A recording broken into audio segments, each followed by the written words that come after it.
11 o'clock on the 5th Sunday of a month, which means it's time for a very special Chai and Why, up close with science, live from a lab at TIFR. And this Sunday, we are at a fantastic lab. This is the accelerator-based atomic physics lab. And with me is Professor Deepankar Mishra, who is in charge of the lab, along with his students, who are going to take us today on what they call a crash course. A crash course in what? In taking atoms and ions and banging them into each other and seeing what exciting physics comes out of it. So to tell us more about it, I'm going to hand it over to Deepankar, who will guide us through this. But before that, remember, this is an online session. So the only way we can interact with you is if you send us a chat message on the YouTube chat. So please send us your chat messages. We are going to be looking at the chat during the show and we will take your questions. If you're going to watch this later, don't worry. You can keep your questions on the chat. We will put it there, or you can email us outreach, outreach at tifr.res.in. So on that, Deepankar, thank you so much for everyone, all of you, for coming on a Sunday morning and agreeing to show your lab to the whole wide world here. And let's start. Accelerator-based atomic physics. This sounds very, very exciting. Yeah. You must be highly charged, just like the charged ions you have, right? Yeah. So let's start. Yeah. So as Arnav said already, this is the accelerator-based atomic physics lab, and accelerator means we have a small scale accelerator, not like accelerators we have in GSI or CERN, that kind of accelerator. This is not that kind of accelerator. This is a small accelerator. This is a DC linear accelerator. And I will go through the parts of the accelerator right now. And we will move into the lab, and please follow me.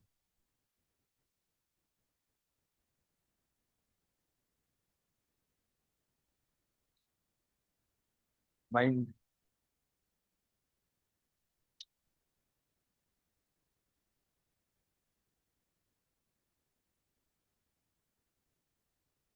Yeah, so Arnab, I was telling you the accelerator.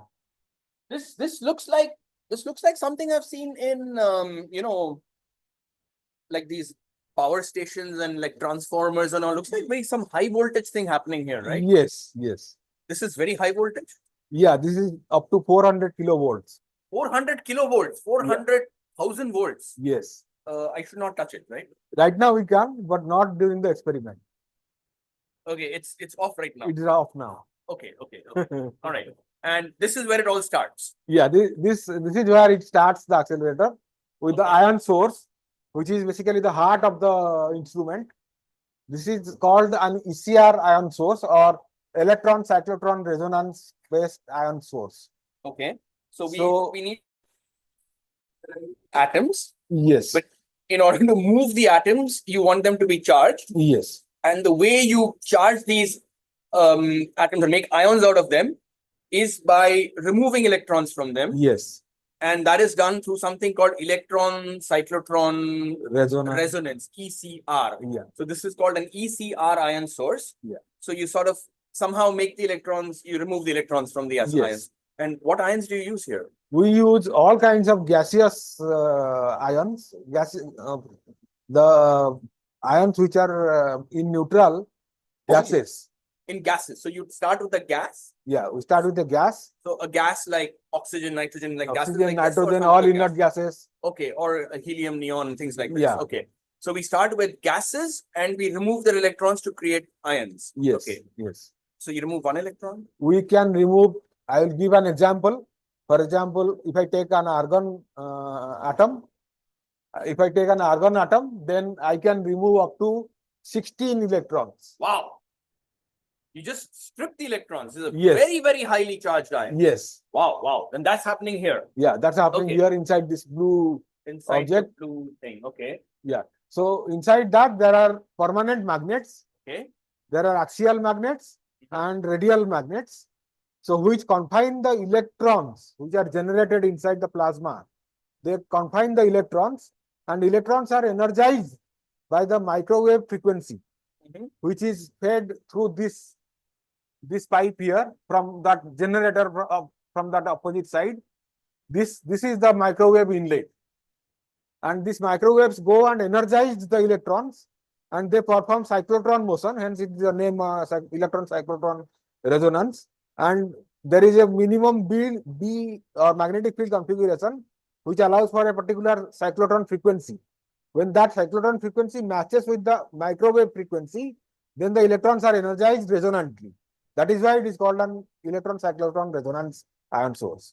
Okay, so this is much like the microwave we have at home. Yes. Except the power is generated and fed to these things. So these atoms of the gas get energized, but there's also a magnetic field. So that keeps them all, it doesn't allow them to fly away. Yeah. It keeps them all confined. And then you can, when the frequency exactly matches, they can absorb energy resonantly and get the excited. Electrons absorb the energy and they go and collide on the neutral atoms.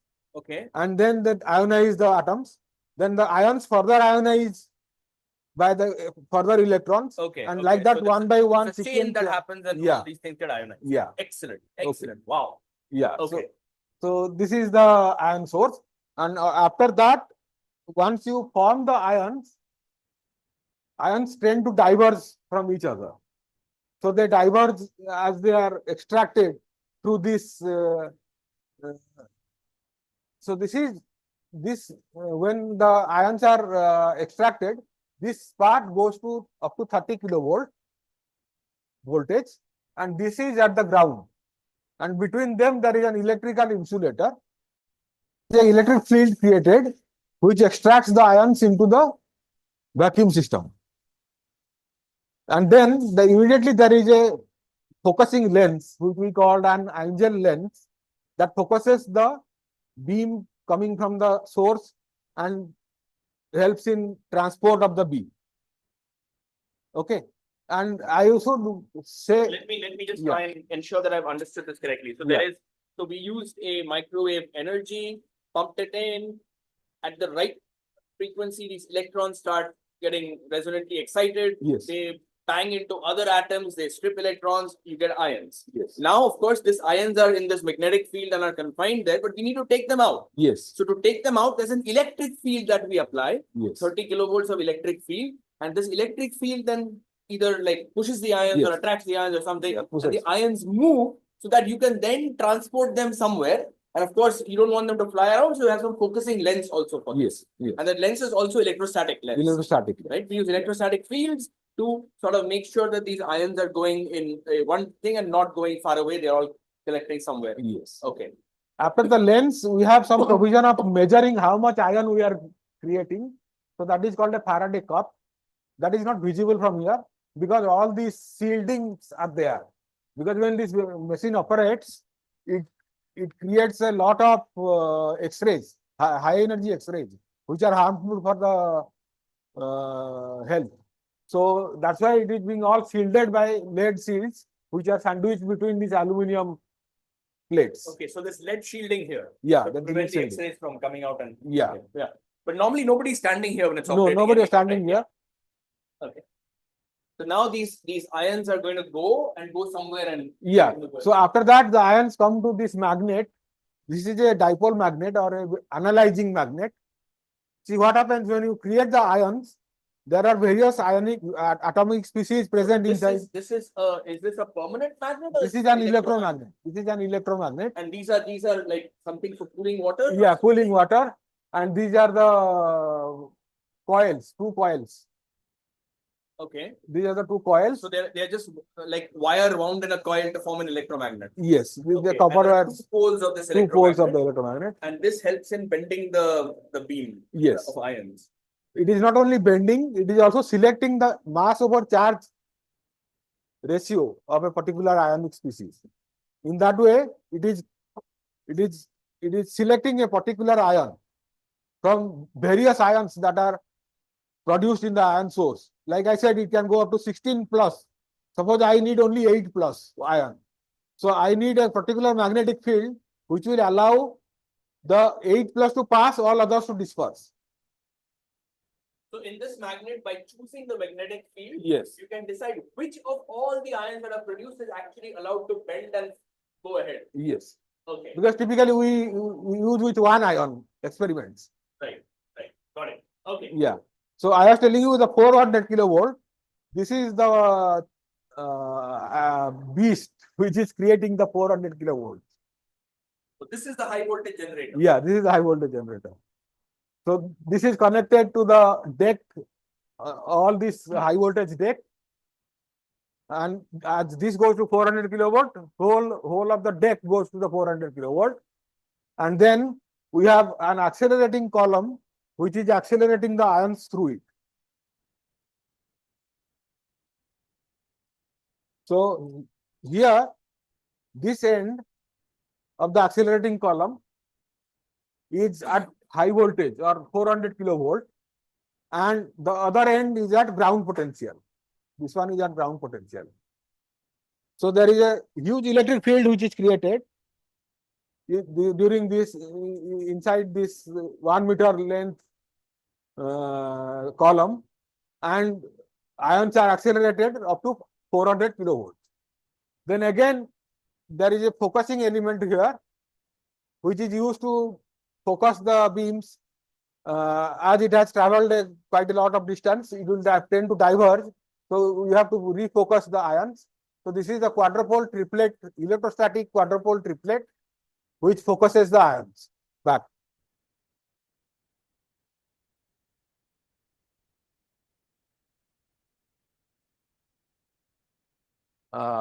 After that, there is another magnet. This is called a switching magnet. This magnet basically allows the beam to go either of the beam lines. In the that there are 5 beam lines, and it with a particular magnetic field, there will be only one line which will have the beam. The other lines will not have the beam. So these are the input here. The ion beam comes here, and it gets deviated by the magnetic field and comes to either this line or to the other line. And there is a 0-degree line which doesn't need any magnetic field, it just comes like that. Okay, so I think. So basically, you are able to select the beamline to take a particular path, Yes, and the job is done with the magnetic field. magnetic field. It's quite like a traffic police. Yes. Take east, go west. Yes, that yes, type. yes. Okay. So now there are 3 experimental stations, one on this line, one in the central line, and one on the other 50-degree line that side. So Yeah. now these will be explained by the students one by one. But maybe I think we went through very fast, and some of us can take again to the tour for the entire thing that Yeah. you just described. Yeah. Now I will request Harpreet to explain the ion source and the accelerator in detail.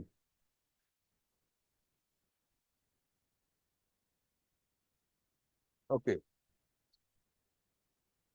Harpreet, I think you can probably give us a more in-depth knowledge about what Professor just explained. Yes. For the accelerator, because I'm really curious, like, how do you really take almost stationary atoms and accelerate them to? Yeah. So as you have already seen this, so this is basically our heart of the accelerator, right? So So is this built in India, or you like? Is this all built in India, or no, so some parts, I mean, regarding this chamber and all, so some parts are not made in, but rest, Okay. excluding the plasma chamber, rest is So made certain here. parts there is no local source available, so you have to import. Exactly. And then using that part, you have built a further apparatus. Exactly. Yeah. So this is the plasma chamber here in the blue, this hole you can see. Okay. And the black thing which is coming from the top is the waveguide, which is actually carrying the RF. Yeah. Okay. So what is the frequency that you use? So we are using about 14.5. And you generate it using some magnetron? No, this is we have I would like to show you the power supply. So that RF power supply is here. Okay. I would like you to show this. So yeah, this is our RF power supply, and this generates the RF, and using the waveguide, this carries down the that RF and is injected into the plasma chamber. Okay. Is the traveling wave? Yes. So is the frequency always fixed or you can change it? Frequency is fixed. Frequency is always fixed. Yes, it's fixed. Okay. Yeah. So we'll start. I mean, how does this actually we create a plasma? So basically, let's start. Let's take an example.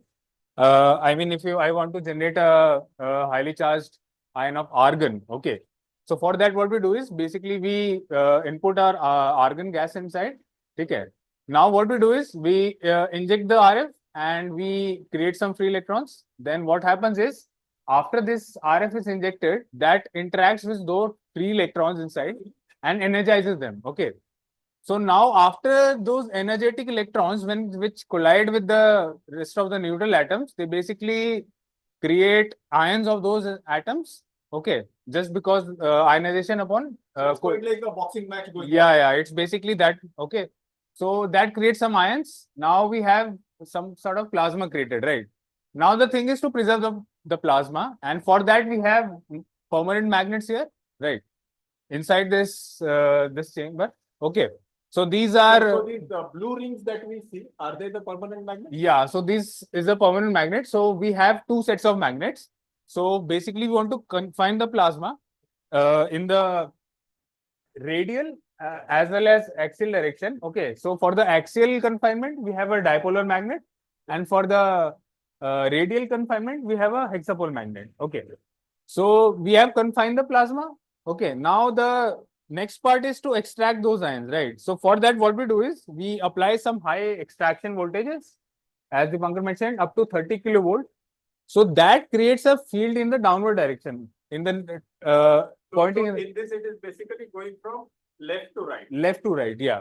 So we have a high voltage applied to this chamber, and downward we have a ground potential. So that creates a field, and that extracts the ions, but somehow repels the electrons back into the plasma, thereby preserving the plasma and creating further ions. Okay.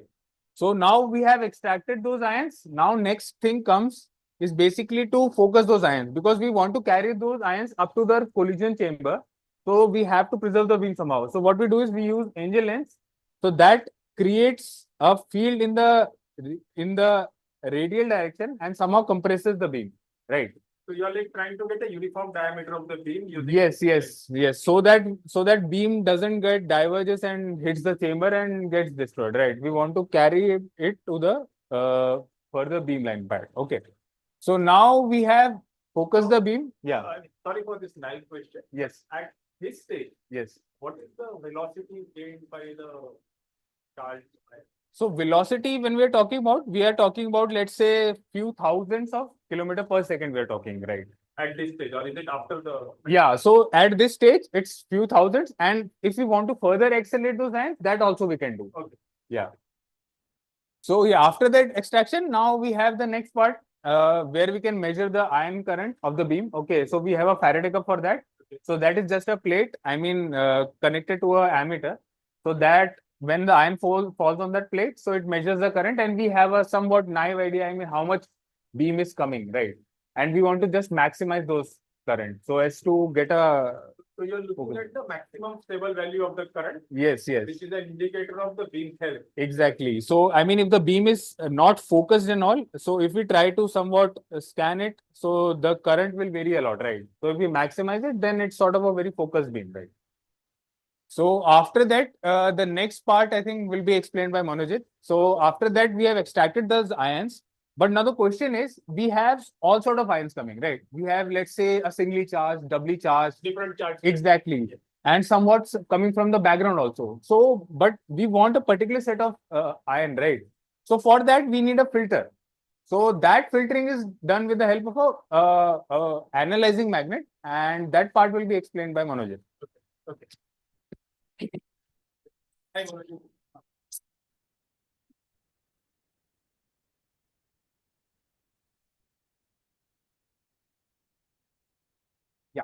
So as Harpreet mentioned, so up to this part we have say ions of say what we call it is close to 1 atomic unit of velocity.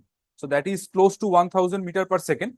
And for a given idea of you how fast are these ions, so we all know the hydrogen atom.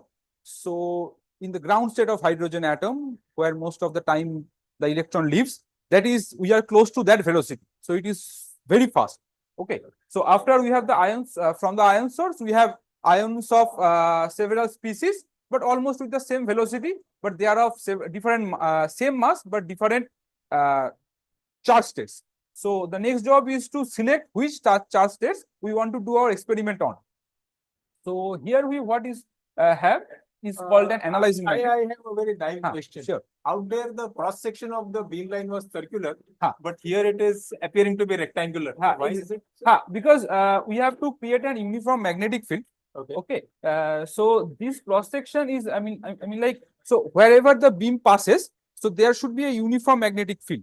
Okay. So that is why they have created a rectangular cross section. So what we have here is an electromagnet.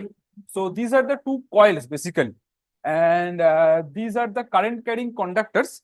These are copper wires, and they can carry current up to 120 ampere. And the magnetic field, the maximum magnetic field, that is 0.3 Tesla. So that is 3000 Gauss. And to give an idea of how strong is that magnetic field, the Earth's magnetic field, that is less than 1 Gauss. And the magnetic field of these small toy bar magnets, that is less than few hundred Gauss. So it is at least 10 times stronger. So it is very strong. So from here, the beamline goes at a 90-degree angle. But how is that achieved? We all know the Lorentz force. So how it tells us how the charged particle behaves in magnetic field. So what do we do here? We send current such that the magnetic field created is in the downward direction. The velocity of the ions are like this. So this is V, this is B. Ions are coming towards the camera. Exactly. And you are applying the field that is perpendicular to it. Perpendicular to it, and the direction is downward. Down. So and these are all positive ions. So the V cross B is towards the left. V cross B is towards the left. So all ions goes like this. So what we have inside is this section has a bending radius of 40 centimeter, and the bending angle is 90 degree. So from here it goes all through the left side. Okay. So from here, so now the next part is towards the accelerating column, which accelerates the ions even further. So let's now go this side.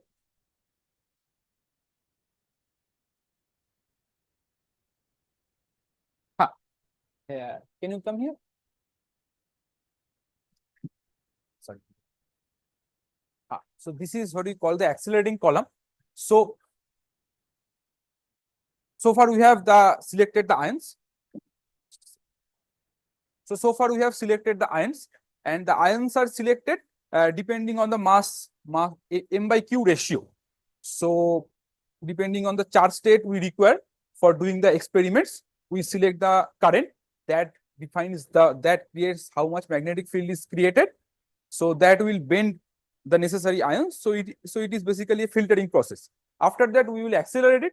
So what we do is we raise the voltage of this side of all the instruments. So that is done by raising the ground state, the ground potential basically. So that is done by this high voltage supplier. So it can raise the voltage up to 400 kilovolt. So as the voltage, the zero of the potential is raised to 400 kilovolt. So this side is at the high voltage, and this side is at the ground potential.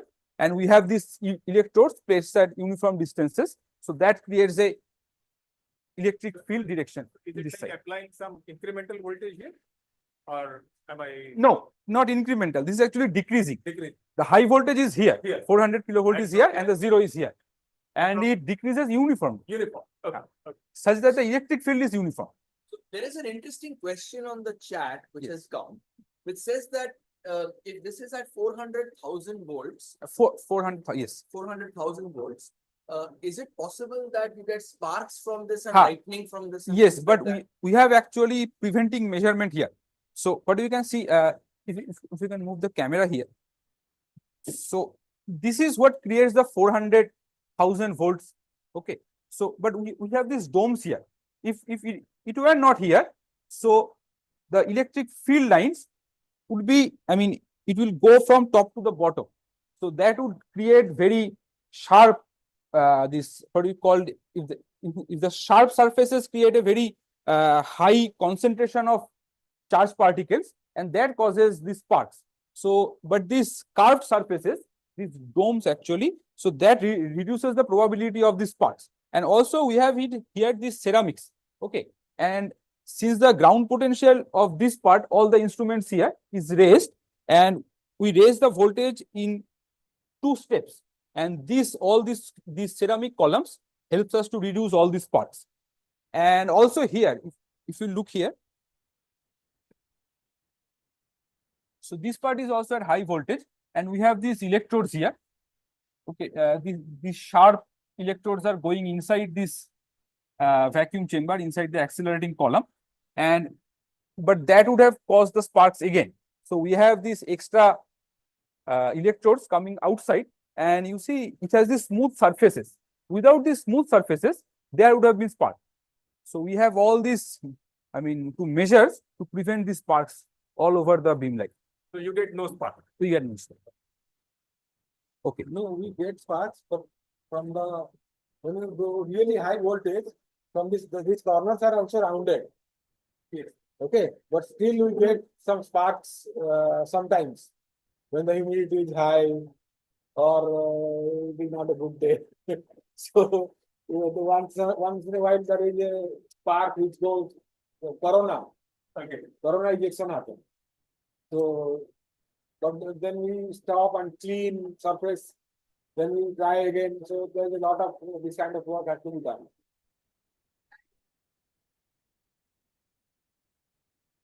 So have you worked out some minimum safe voltage? The 300 kilovolt we have there. 300 kilovolt, typically you don't see any spark. Right now it's off, so I think we shouldn't worry about it. Yeah. Okay. Actually, they wouldn't have let us in because I see there are these gates and I heard that they are interlocked. Yeah, If the high voltage is on, then nobody can really come in.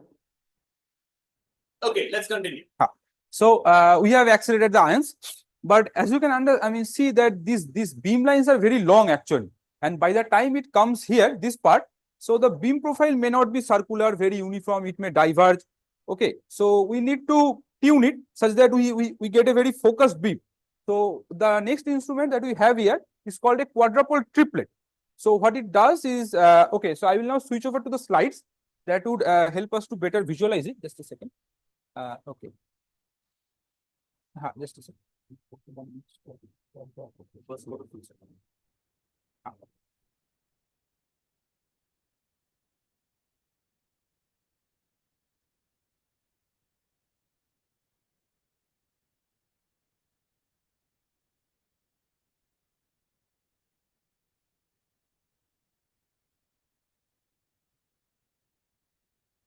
Yeah. So the next instrument is quadrupole triplet. So we have these 4 poles, 3 sets of 4 poles, and that puts and we put voltages on that in these electrodes.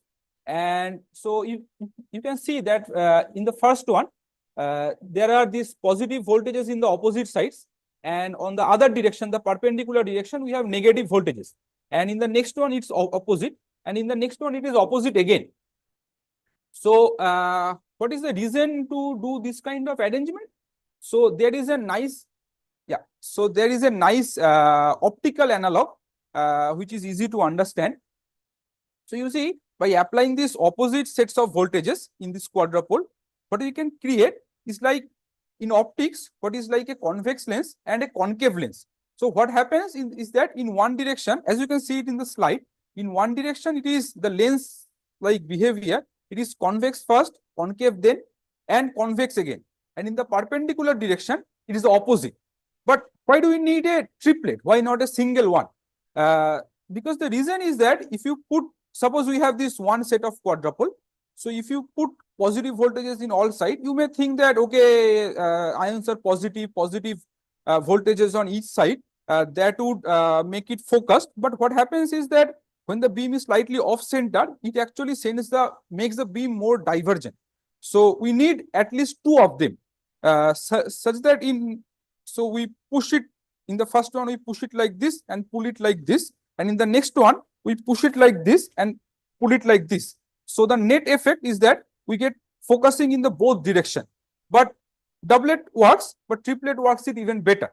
So we actually work it with a quadruple triplet. So the next part of the beam line is a switching magnet. I will stop the slides here.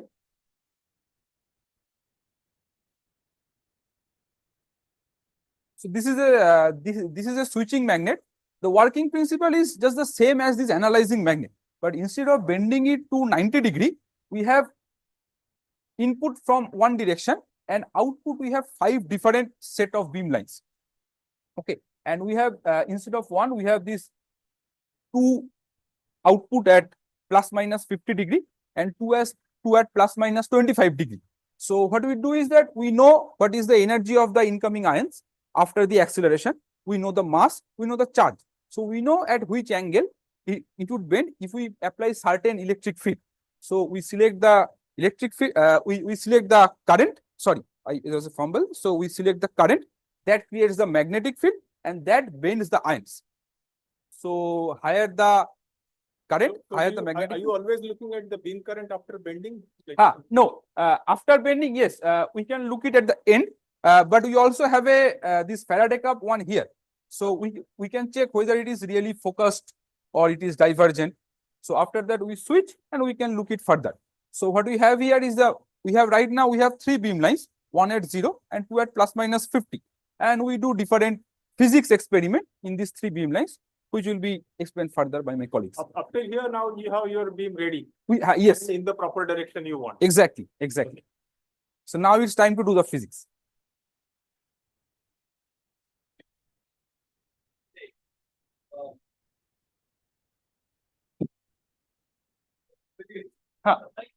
Oh, sorry.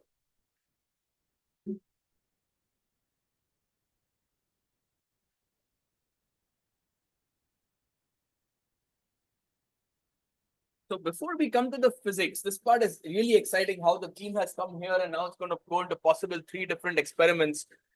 Jivak, I have a very simple question. Why are we doing all this? Accelerator-based physics, atomic physics. Is there some really interesting Yeah, thing that you is want to very study? good question. Let's go back to some textbook pages. Okay. So we know everything we see on the earth, like the ground or these all things in labs are made of atoms and molecules. What is size of that atoms and molecules is few angstrom. And what an ordinary optical microscope can zoom the object, maximum few micrometer. And I want to see what is going inside the atoms and molecules, that is few angstrom. So we cannot see them using a ordinary microscope. So what we need, how can we do that? I would like to explain by slides.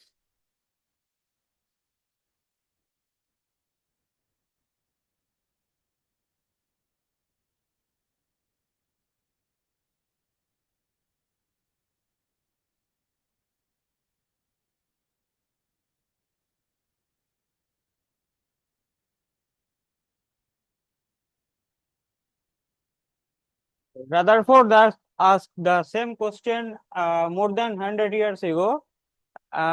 In his under his leadership, they performed famously known gold foil experiment. They bombarded alpha particles on thin gold foil and discovered that electrons are moving around in a nucleus. So after that, many sophisticated instrument has been developed. Our lab using some of them. Right now, not only we can see electrons moving around nucleus, but we study their behavior in different kind of situations through reactions. So basic principle is same for that. We send collimated ion beams, high energy, bombard it on target and measure number of particles scattered at different angles. That tell us the full story. Now, where do we see ion atom collision in nature?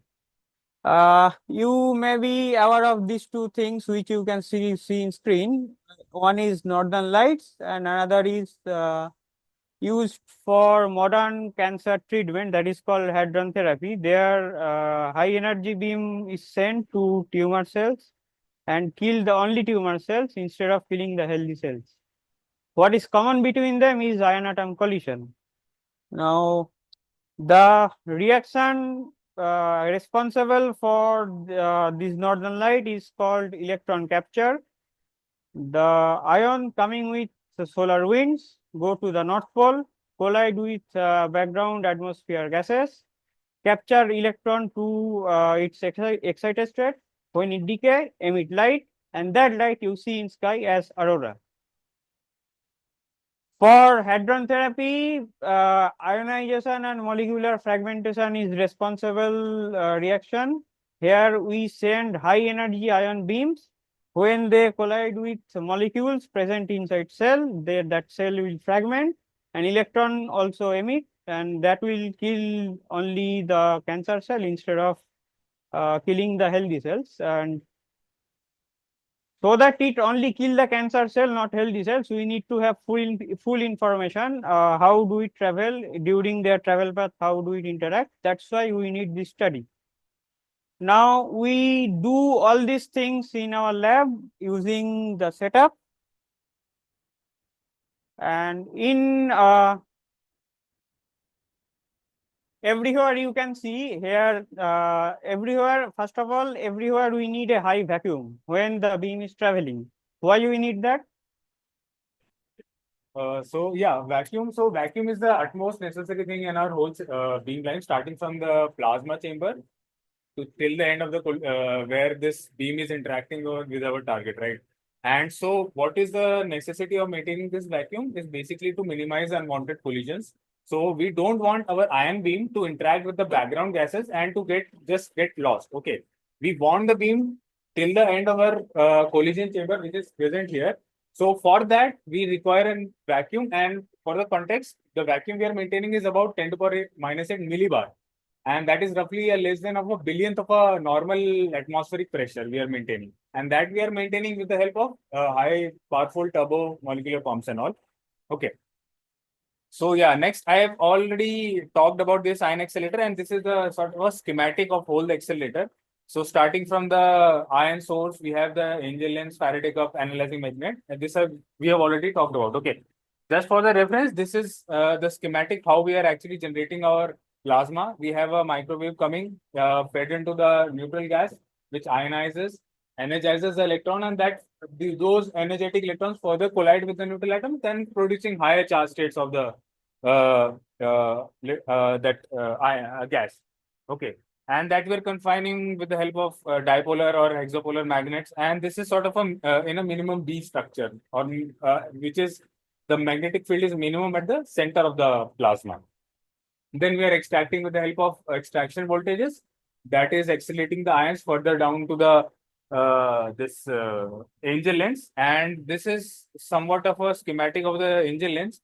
So angel lens, on contrary, is analogous to the that optical lenses we have all heard about. So that what does this convex lens, to be specific, does is a parallel light rays or a light beam coming, it focuses to a point, right? So similar, we have a angel lens. What it does is we have some ions coming, it focuses them to a particular point. But something which is interesting about this angel lens is this angel lens with the help of voltages can shift those focal points, which is not possible in case of a convex lens, right? We have a tunable lens. Yeah, it's basically a tunable lens, which you are tuning with the help of voltages. Okay. So next is the Faraday cup. Faraday cup is, I have already mentioned and all. Okay. And this I think I have, Manojit has already covered this quadrupole and all. So next part will be covered by Gino. Okay. So far you have, I hope you have, you already know why we need accelerator and how we produce the situation in our lab. Up to here, we have energetic ion beams, controlled, tuned over all parameters, it is optimized. After that, in this beam line,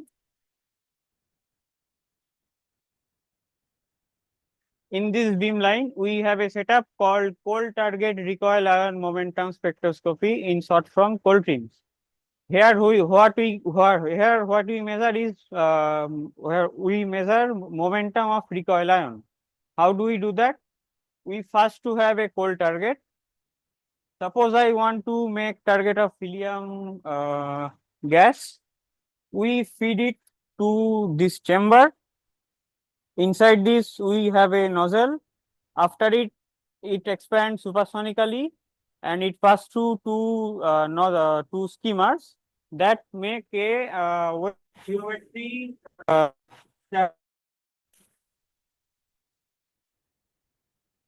and the beam first filtered using this setup. It is called a electrostatic charge state analyzer. As Harpreet mentioned that vacuum is 10 to the power minus 8 millibar, so it is not purely zero. There are still 10 to the power 8 number of air molecules inside our beam line, and the beam coming from after the analyzing magnet can interact and may be impure. So this chamber filtered our intended ion beam. After that, the big cylinder you are seeing,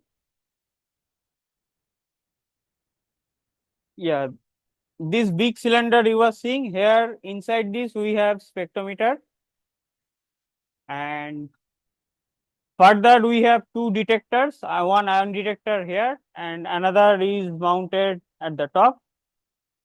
Now how do they work?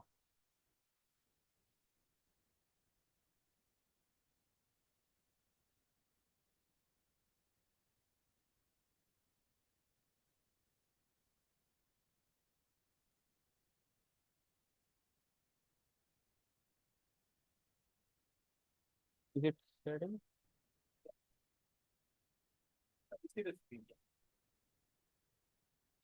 So suppose I am studying the reaction where a charge of plus Q collide with a neutral target B.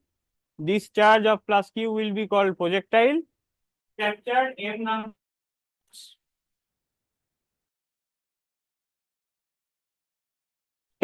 number. It become of charge Q minus M, and this will become a recoil ion. And in this reaction, due to this reaction, some changes occurred. We are interested to measure this change. How small that change can be? Take example, this reaction. For this reaction, the momentum change can be only 0.3 atomic unit compared to 59,000. In terms of energy, it can be only 26 eV compared to 200 keV. You are looking at extremely small energy. Yes, energy change from that high beam. Also, the energy changes a bit further. Yes. And the scattering angle can be only 0.0003 degree. How can we measure this small amount of change from a large number of quantity? Well, we shall not look at the projectile. We shall measure the change of recoil ion by measuring the change, and we shall measure the change if we can make the initial momentum 0, and only by measuring the final momentum we can evaluate the change, and from there we can evaluate the change in projectile. Now from these momentum components we can evaluate the scattering angle and the energy change of the projectile. Now this is working principle of charge state analyzer. We shall apply two of equal and opposite voltages here, two concentric cylinders.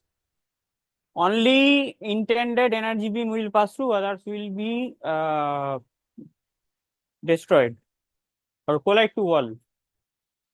Now this is how we make cold target. We feed gas to here. Inside this chamber we have broad momentum distribution. After it expands supersonically through this 30 micrometer nozzle, we have very narrow momentum distribution, and all kinetic energy, all internal energy will be converted to a kinetic energy in one direction.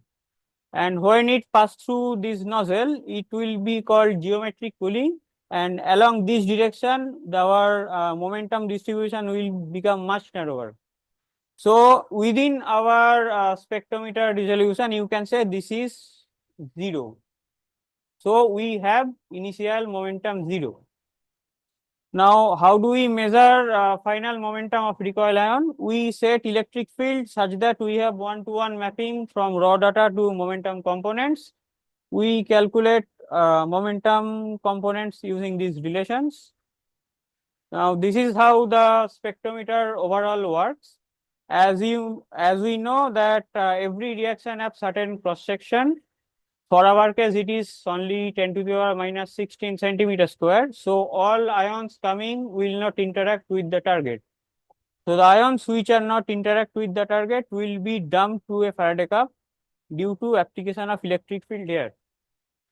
Now the ions react with the target will hit this projectile detector, and the recoil ion will hit this recoil ion detector, and signal will be generated, and that will be our a successful event.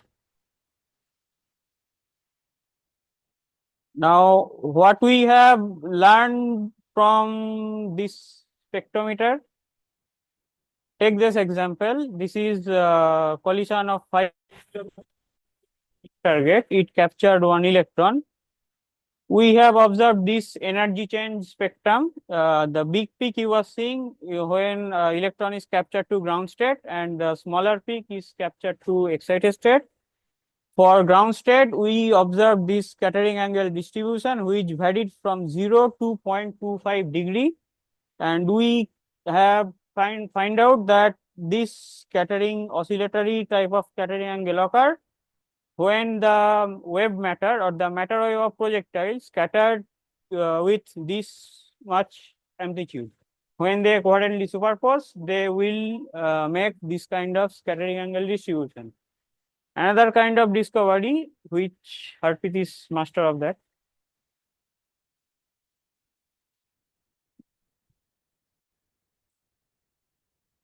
Thank you, Jeevak, for this. Oh, sorry. Yeah. So yeah, till now, I mean, we have all studied about ion atom collisions, right? So can we extrapolate this to further to molecules? Well, actually we can. So the question arises, can we use this ion beam to probe molecules and all? So it turns out we can. And so what we have done is we have some highly energetic ion beams coming. We collided with molecules now instead of atoms. So molecules is somewhat complex compared to atoms. We have more degrees of freedom in the system. So what do? We interact those ions with the molecules. So after that, these ions capture some electrons from the molecules, make the molecules ionized, and after that, this molecules will tend to dissociate, right? Because it is charged now, and due to the Coulomb repulsion, this will tend to dissociate.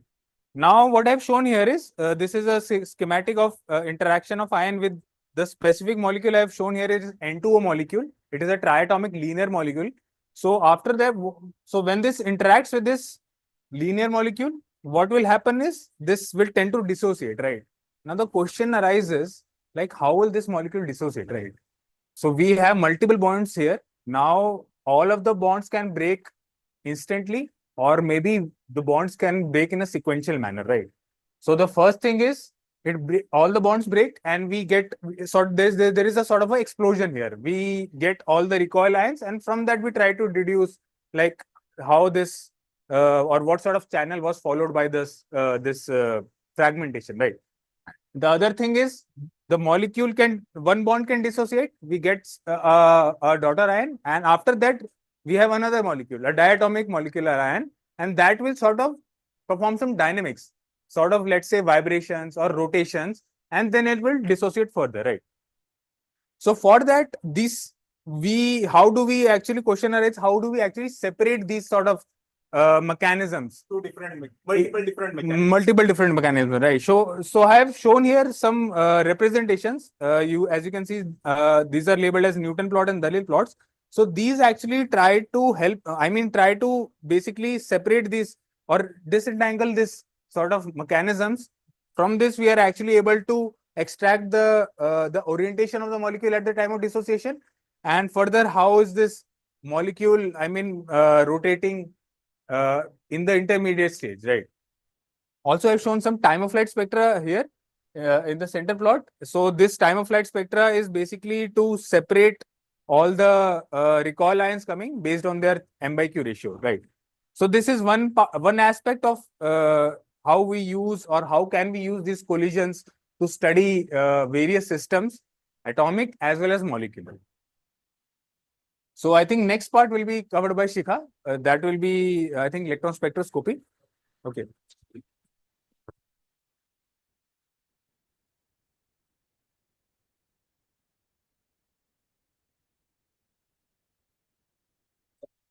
There's a question. There was a question on the chat. There's a question on the chat, and somebody has asked. Somebody has asked. I have a question for Jiva. What decides the limits on the accelerator voltage? Akshay wants to know what decides the limit on the accelerator voltage. For our case, we instead of absolute energy, we require the velocity.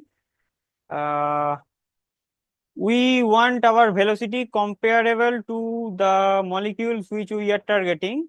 Suppose, for example, for proton, if the target is proton, that is electrons is moving around is have velocity 1 atomic unit. So we will select those kind of projectiles or ion beams which have velocity close to 1 atomic unit. For other heavy molecules, for example, methane or say complex molecules, the electrons moving around nucleus, suppose for example 4 atomic unit velocity, we need projectile of velocity 4 atomic unit, and it is calculated that 400 kilovolt per charge is enough to have it is enough to cover our desired velocity range. So the next beam line will be explained by Shikha. Yes.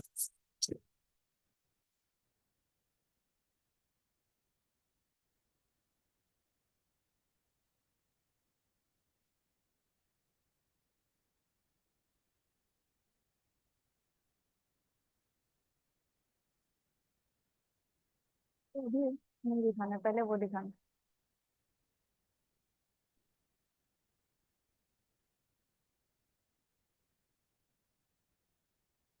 So till now you have learned in collisions how we detect ions. But what about the electrons produced in collisions? So for that we have a dedicated beam line in which we detect electrons emitted in collisions using the technique of electron spectroscopy. So this beam line also consists of similar elements for focusing the beam. So we have a quadrupole there and 2 sets of 4-jaw slits. So these are used to get a well collimated beam, and these 4-jaw slits are used to get beam having a better transmission. And at different points we have Faraday cups so that we can maximize the beam and tune it for better collimation. Yeah, so and this is the scattering chamber we have. So in this for like we can't show you inside the chamber because all these things are in vacuum. So we have made slides for that. But there is a viewport. Is there something that can? Yeah, but you can't see in because it's dark. So yeah, and so all these beam lines we have to maintain a vacuum of around higher order of 10 to the power minus 9.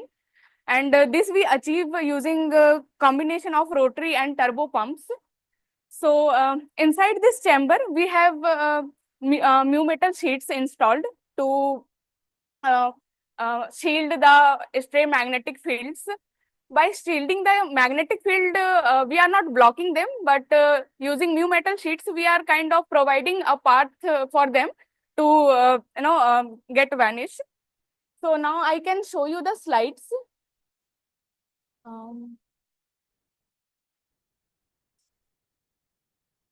Yeah.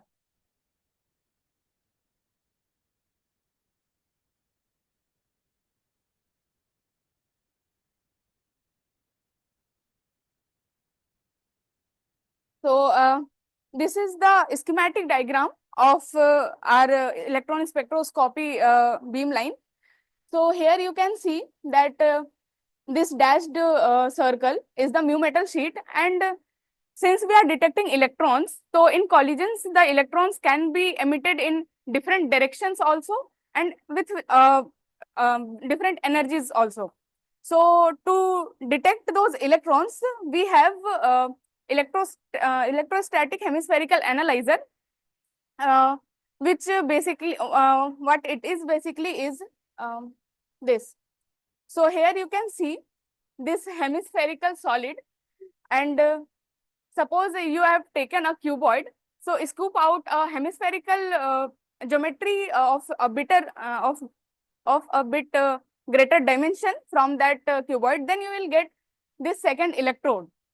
So we apply voltages in those two electrodes, and the magnetic electric fields produced will be such that there will be only one pass energy for electrons.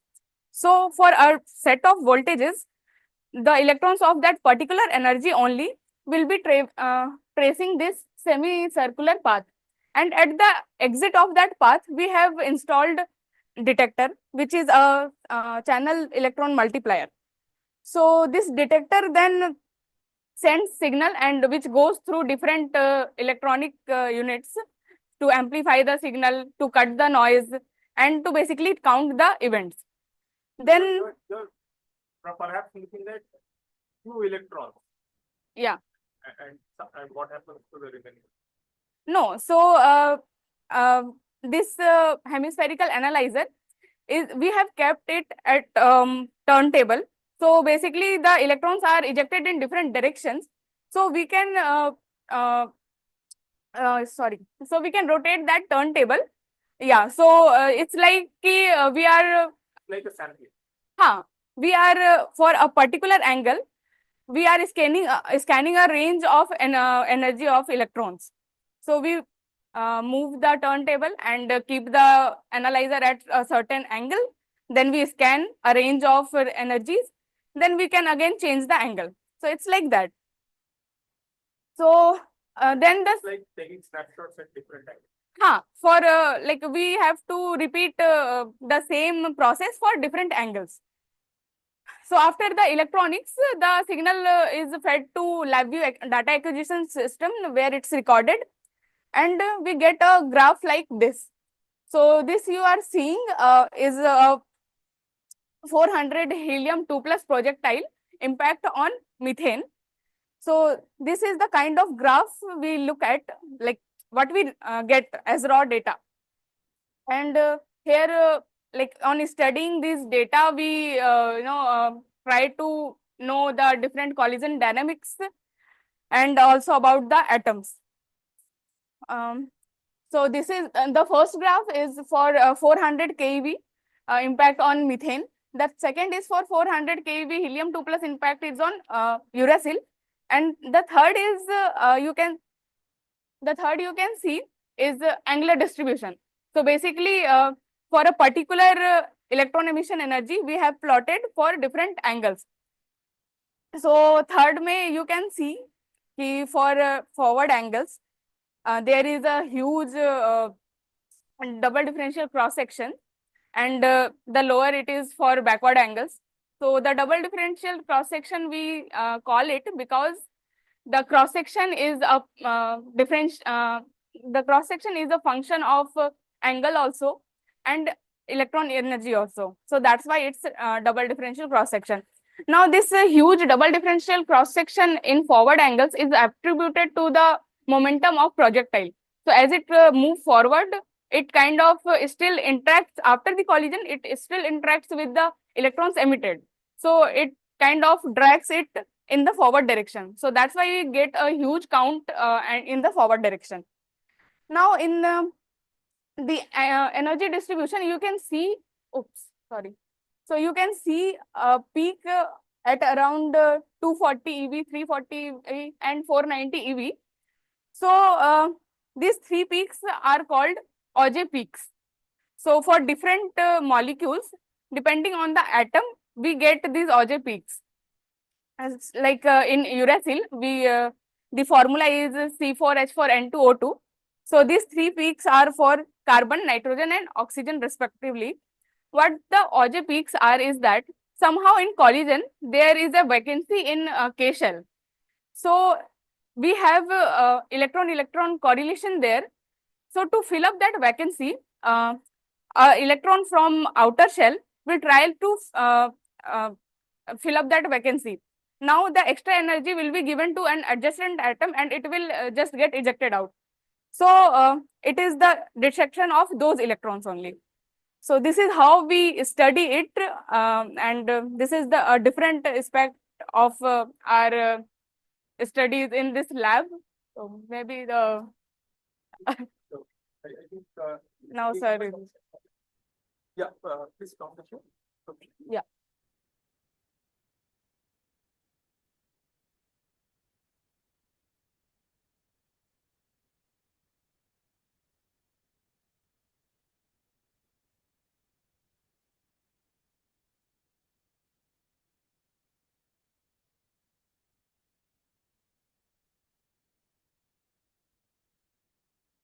Okay, so that was, of course, a very nice tour of the lab. Thank you all.